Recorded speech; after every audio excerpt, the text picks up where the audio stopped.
اللہ نے ہر چیز کا ایک اندازہ مقرر کر دیا ہے. اور قدر مقادیر، مشکات شریف میں ایک پورا باب ہے ایمان بالقدر، اس کا عنوان ہے صحیح ایمان میں. تو پہلی حدیث کیا ہے؟ مسلم شریف کی روایت ہے عبداللہ ابن عمرو بن العاص رضی اللہ تعالی عنہما.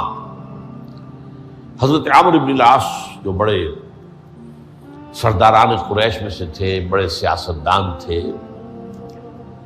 اور بڑے بہادر انسان بھی تھے، ان کے بیٹے ہیں عبداللہ. اور بڑی دلچسپی کی بات یہ ہے کہ باپ اور بیٹے کے مزاج میں بود المشرقین تھا.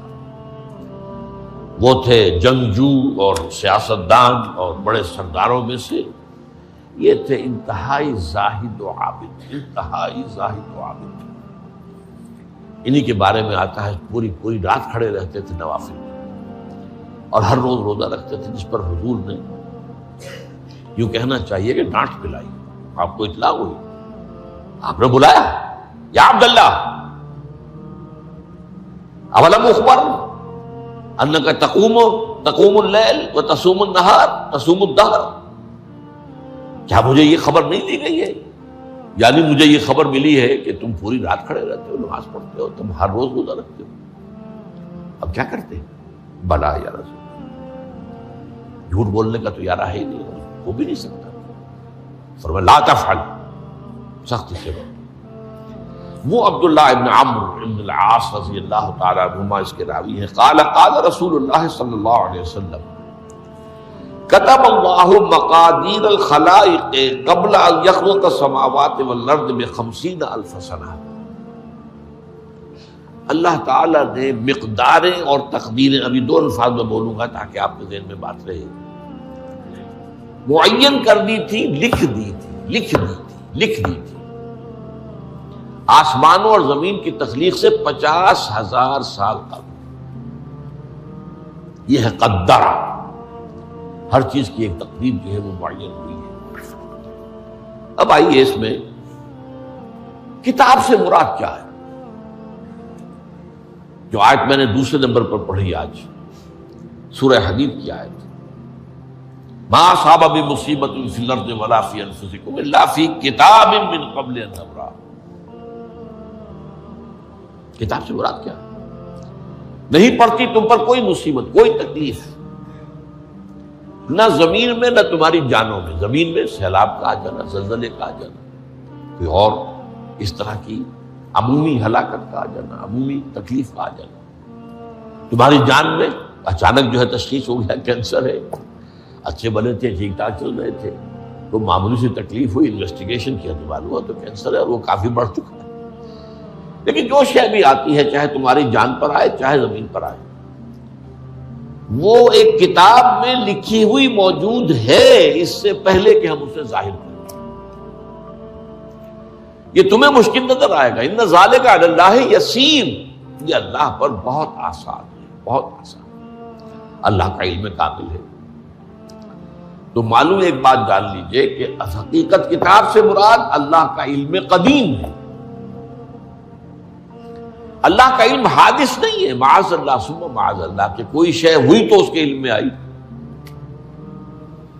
یہ ہمارے ہاں بعض گمراہ فرقوں کا عقیدہ ہے، اسے بدع کہتے ہیں کہ اللہ کے علم میں بدع بھی ہے، یعنی کسی واقعے کے ظہور کے بعد اس پر کسی شے کا منکشف ہونا. معاذ اللہ ثم معاذ اللہ، یہ شان خداوندی سے بہت بڑی ہے.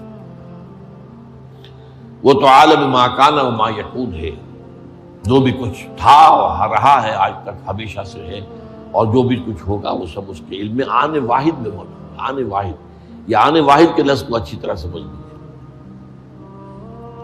مجھے سب سے پہلے تجربہ ہوا تھا، یہ سن میرا خیال ہے کہ 67-68 کی بات ہے.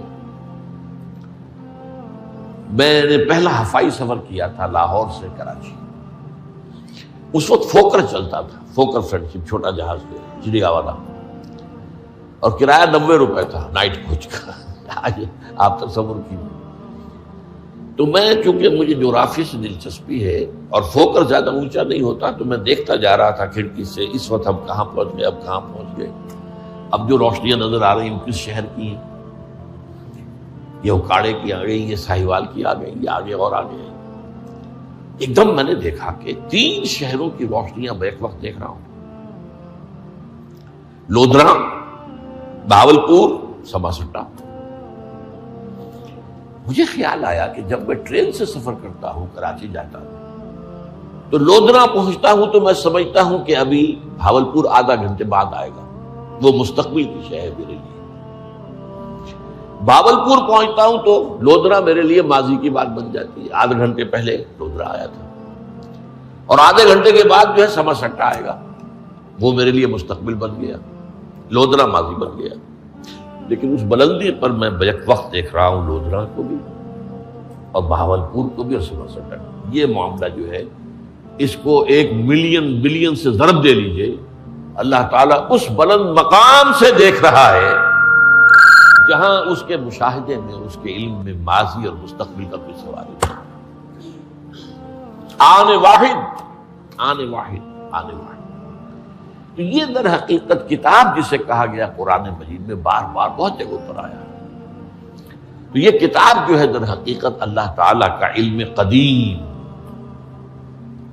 اس میں سب کچھ موجود ہے، ہمیشہ سے موجود ہے، لکھا ہوا موجود ہے، اور کوئی غلط نہیں ہو سکتا۔ آگے چل کر گفتگو ہوگی اصل میں بعد میں۔ یہ تقدیر کے جو عام عقیدے میں ہم تقدیر کہتے ہیں، اس کے 2 پہلو ہیں۔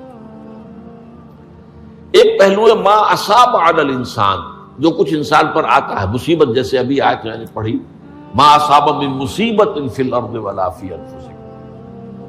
ہم ہر وقت زد میں ہیں، کوئی تکلیف آ گئی، کوئی مصیبت آ گئی، کوئی بیماری آ گئی، کوئی حادثہ ہو گیا، کوئی بچہ فوت ہو گیا، کوئی عزیز جو ہے وہ فوت ہو گیا، یہ ہر وقت حوادث ہے۔ تو جو بھی کچھ پیش آتا ہے وہ علم خداوندی میں ہمیشہ سے تھا۔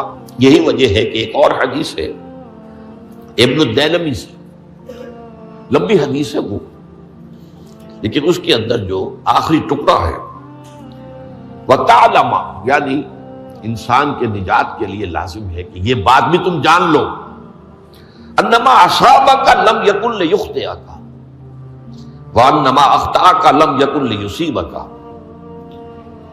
ولو مت علی غیر ھذا، اگر تم اس کے سوا کسی صورت پر ہوگے تو جہنم میں داخل ہو جاؤ گے، لدخلت النار۔ یہ جان لو کہ جو چیز تم پر آئی وہ آنی ہی آنی تھی۔ دیکھیے ہوتا کیا ہے، کاش کہ میں اگر یوں کر لیتا تو یہ نہ ہوتا، بس یہی ایمان بالقدر کے منافی ہے۔ جو ہوا ہے وہ اللہ تعالیٰ کے ہاں تو پہلے سے طے تھا، ہونا ہی تھا۔ تمہاری کوئی تدبیر، کاش کہ میں اس وقت یہ کر لیتا، یہ لا، اسی لیے ایک حدیث میں الفاظ آئے ہیں ان کلمۃ لا تفتح عمل الشیطان، اس لا سے، کاش، اس سے شیطانی عمل شروع ہو جاتا،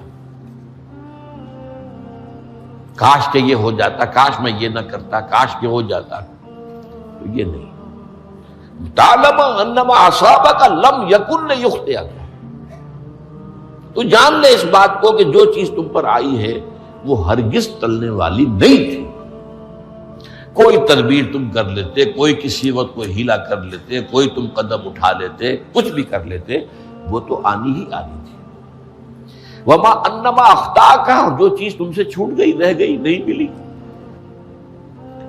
ایک ویکنسی ایڈورٹائز ہوئی تھی، آپ نے بھی درخواست دی تھی، آپ کو نہیں ملی، اب آپ ہو کاش کہ میں نے فلاں سے سفارش کرا لی ہوتی، بس گئے۔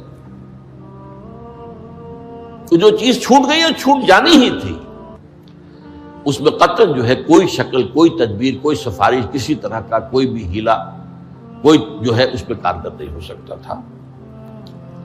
لم یکن لیصیبک